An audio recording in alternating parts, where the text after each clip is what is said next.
What's up guys, it's DWrecked, and today I'm going to teach you the best strategies for taking and retaking high ground quickly.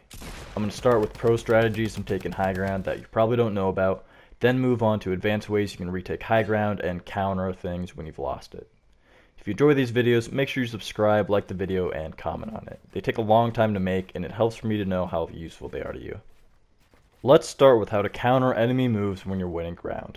Pyramid or roof pieces are becoming more and more used every day because of their versatility. It's sometimes difficult to know how to react when someone uses them against you, so first I'm going to cover how you can prevent enemies from using them at all on you, and then how to work around them.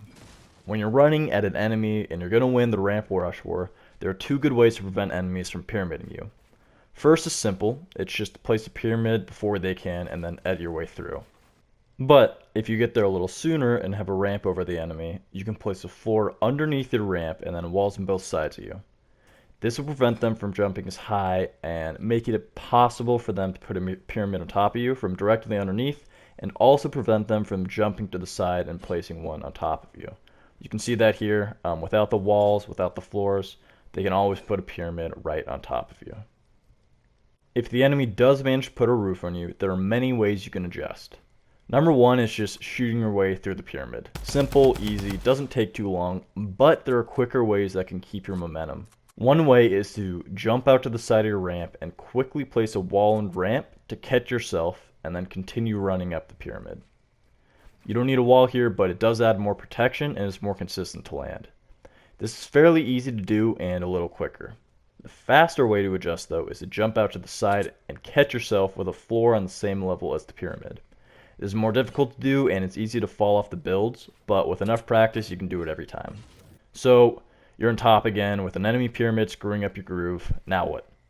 Well, one way is just to run forward and build a ramp. Slow, waste time. The next is what I'm calling roof hops.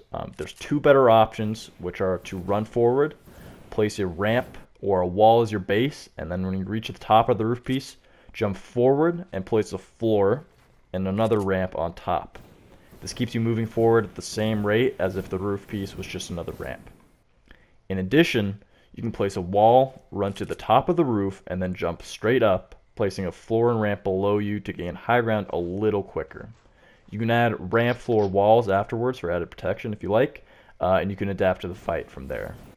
Take some time practicing this technique slowly if you haven't seen it before, by putting a pyramid on the ground and then slowly going through the builds that I just mentioned. You can use this technique anywhere you want to when the enemy or even your own pyramids are blocking you. Next up are close pyramid encounters. Sometimes you end up in a situation where you have a pyramid right on top of you and you can't move. Panic sets in, no worries. You have a few things you can do to adapt quickly. If they're using pyramids, you can assume they're probably an above average player and you know their builds are going to be pretty capable, so you want to act quickly. First, you can place 3 walls, one in front, one on each side, which is going to keep you safe from spike traps if done quick enough, and the other player won't be able to jump out to the side and take high ground. You can also just place roof pieces on both sides of the ones that he placed, which means they either have to run 2 tiles out to the side or run straight back and take ground another way. After that, you can quickly spin around and take ground with a nice pivot.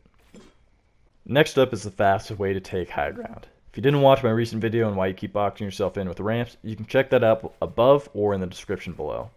The fastest way I've seen to take high ground is 1x1 90s. These are quick 90s inside one little square.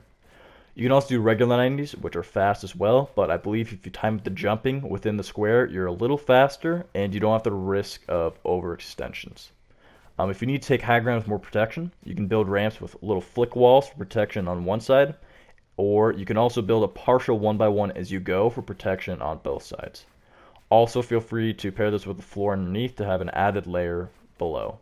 Drop me a comment down below if you guys like the strat so far and which one your favorite is. Next up, let's talk about how to retake high ground once you've lost it.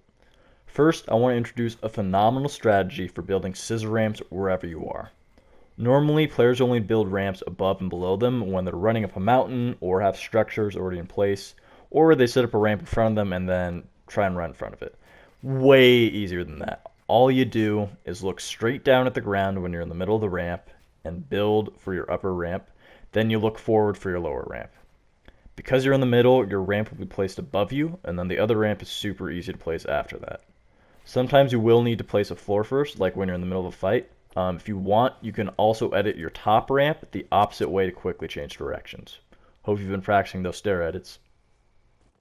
If you are ramped over, the first thing you should usually try to do is box them in with a roof piece. To practice this, set up ramps in playground mode with reverse ramps on top of them, and then just run up and try and place pyramids on top.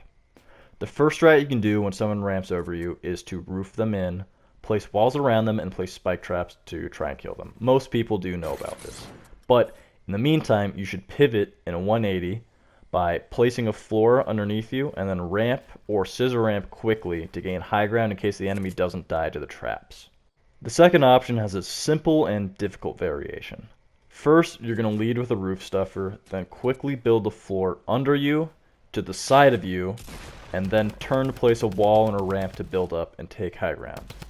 If we slow this down, you can see, here's the ramp, he takes high ground above me, I place a pyramid right on top of me, land on a floor, another floor to my side, then spin with a wall for protection and a ramp on top.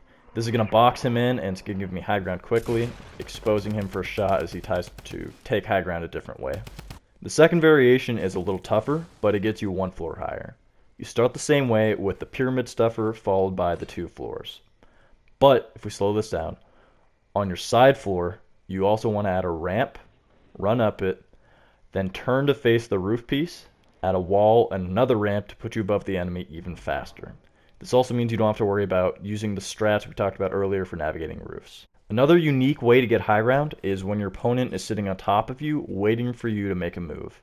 It's a little more of a situational strategy. What you do is edit your pyramids into a reverse ramp to start. Edit out your wall, quickly build a scissor ramp out, and then place your roof piece, your reverse ramp, on top. This is going to stuff the enemy, totally take them by surprise, and give you the advantage. Now, this only works if your opponent is 1 floor above you, like sitting right on top of the floor above you. If there are 2 floors, I found that it doesn't really help. This can be kind of tough to distinguish, but it doesn't hurt to have extra options. Outside of that, you can do 180s as needed. If you add an extra wall above your turn, you'll also be able to scissor ramp again for added protection if your opponent is above you.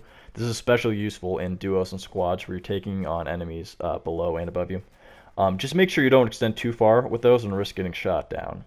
Really, high ground will come down to how quickly and efficiently you can build 90s and keep yourself from getting shot down, as well as adapting to what the enemy does to you and trying to trap them and counter their moves as quickly as possible. Once you do take high ground though, make sure you're applying pressure on your enemy instead of getting lost in the allure of a build battle. Yeah, they're a lot of fun, I love them as much as everyone, but you still do need to shoot back, that's kind of the point of it. Don't be afraid to drop down a little and chase your enemy if you get their health low, because being too high up in the air is as much a disadvantage as anything else. Make sure you guys hit that subscribe button for more awesome tips. These videos take me a wicked long time to make them as clear, informative, and concise as possible, so also hit that like button and share this with your friends. This last clip is me comparing 2 ways of taking high ground that I've seen surface. The first is obviously just a ramp, but you can see that if you build a ramp with pyramids on top and hopping up them isn't that much quicker, if it is at all. The one that may be a little faster is building those extra floors under you as you go, and then hopping off the pyramid and trying to build ramps like that. Feel free to try that out for yourself though. In the comments below, let me know which of these strategies were new for you, what was your favorite, and what videos you want to see next from me. Thank you guys for watching, and I'll see you next time.